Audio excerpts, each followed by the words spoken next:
Okay, so full disclosure, I spent the better part of the past week uh feeling like I was gonna hate this episode, that this would be when all the momentum would just crash and burn because it felt like we were pulling a card fight Vanguard, and after doing something really strong and crazy in the last episode, we would just ruin it by just a dumb filler waste of time.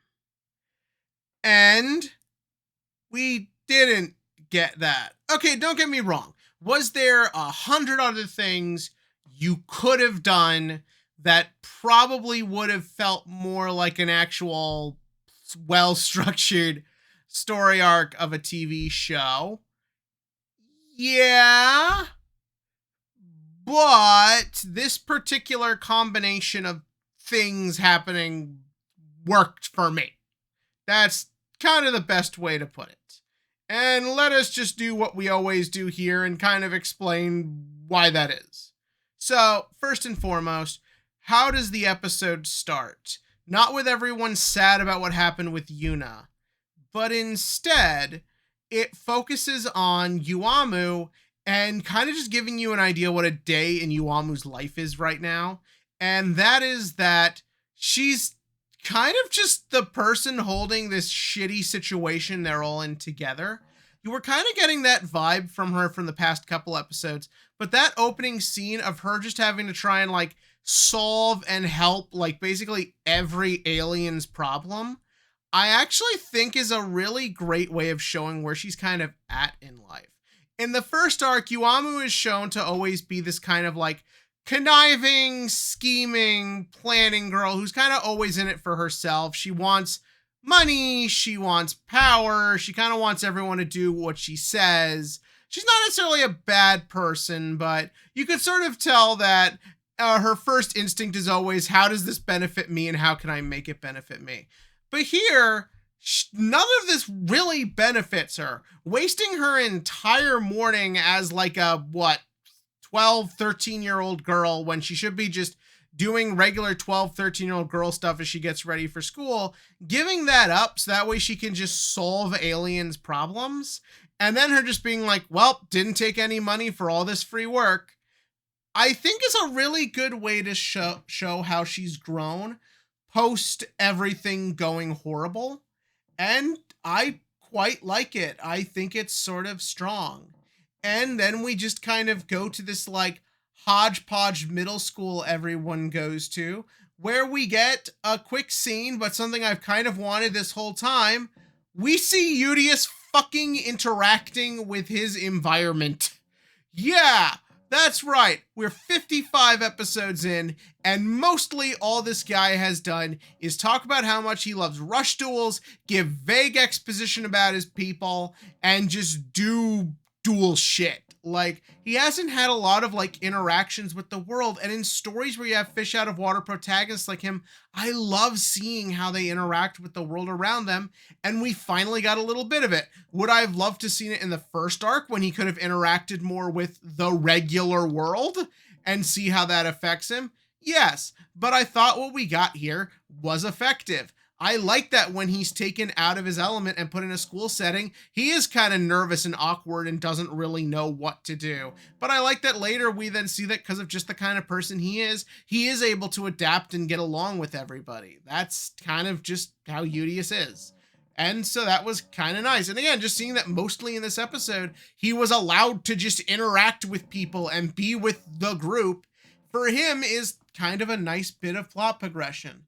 So yeah, then everyone's in class. Seeing the dog in a school uniform is kind of funny, I won't lie. But they're in class, and then Asuka shows up, and she's all like, I want to be your student council president. And these are those moments where I'm kind of like, oh no, this is going to be bad. This is just going to do what Cardfight Vanguard does and like just not forward the momentum. It's just going to be this stupid plot line about becoming student body president. But then it goes in that direction you don't expect it to. I mean, it does the obvious thing, which is Yuamu's going to be the opposing student council thing because the episode insinuated that based on the preview. But I did think it was sort of funny how she kind of gets involved in all this. Udius is like, well, you're the president of the company, so you should be student council president. And my boy, the Jersey Devil, they're back. They better be here to stay. I want the next Yu-Gi-Oh series to be a spinoff about them. That's how much I love these motherfuckers. The Jersey Devil just flat out says to Yuamu, we're afraid of Asuka. We don't want her to be president. I don't know why. That was funny to me. And Yuamu is just kind of like, again, under normal circumstances, this feels like something she would do. She could benefit greatly from this, like, get influence, get power. That's what she's about. But we just see that right now she's so tired and worn out from everything and just trying to keep her life together as best she can. She just doesn't want to do it. And again, just a really strong, like, growth and showing how all this is affecting her. And I liked it. Then we also get Yuhi, who him and Damamu, I'll get it right eventually, have skipped school. I don't know why. Seeing Damamu in the like classic Japanese punk school uniform is kind of funny to me. Where they see some duels going on, and he gets the flash of inspiration of a road, because they're related to Yuga somehow, I guess. But that's mostly kind of on the sideline. I thought that would be our only moment of plot in this episode, but no, we get more of it. And so then we fast forward a week later, the election's over, and of course, naturally, it's a deadlock, so that way the two can duel to see who gets to become president. Democracy, people. But yeah, they go to duel, and the duel itself, I always think it's kind of fun when you make it the one character doesn't want to do it, and how the other one coaxes them into doing it. But yeah, here Yuamu's like, I don't want to do this, but Asuka just knows how to push Yuamu's buttons to get her to do it, which that's just a fun little interaction. But then we get what is really the point of this episode, and we get Asuka's like doing like a monologue in her head about everything that's happening, where we find out she also wants the Yuga. That's right, my boy Yuga just out here getting bitches. That's what we want out of a Yu-Gi-Oh protagonist, damn it. But yeah, so we find out she also had a crush on Yuga, just like Yuna did, but decided to let her feelings aside so Yuna could get it. But then we get what is basically the big theme of this arc, and that is, once again, we see how the guilt of feeling powerless affected her. We see how it made her just react, like losing her, obviously her home, her town, her company, like what she definitely identifies herself most with.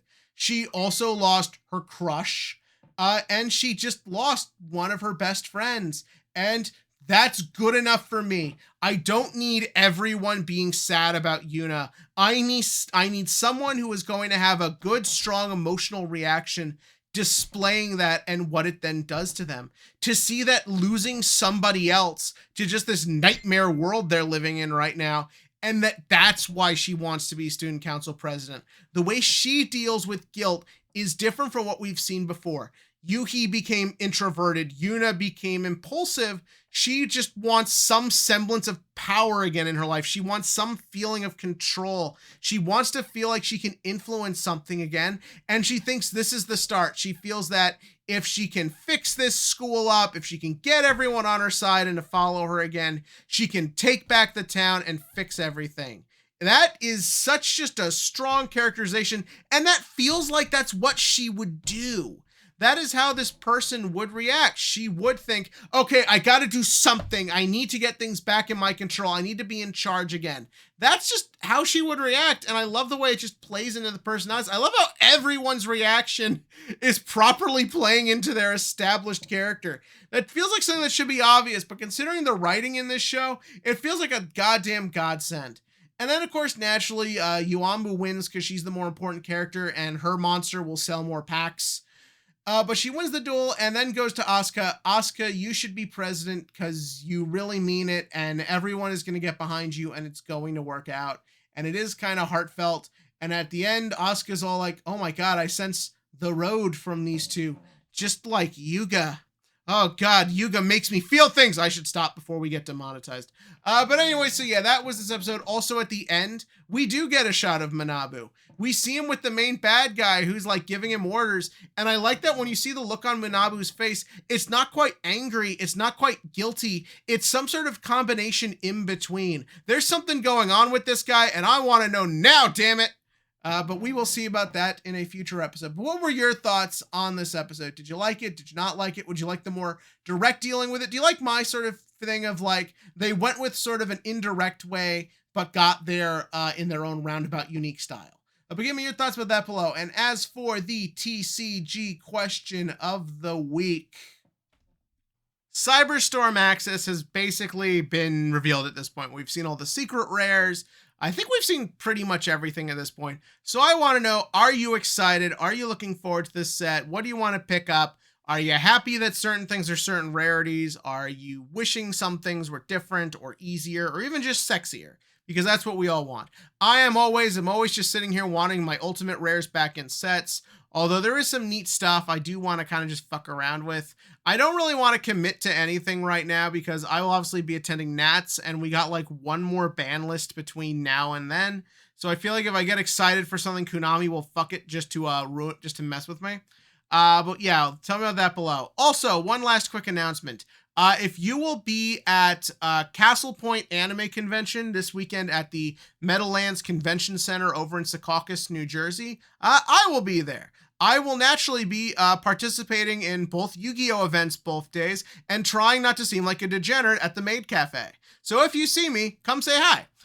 But as always, click to like, click to subscribe, and join me next time or at anime cons. I swear I won't get weird in front of the maids.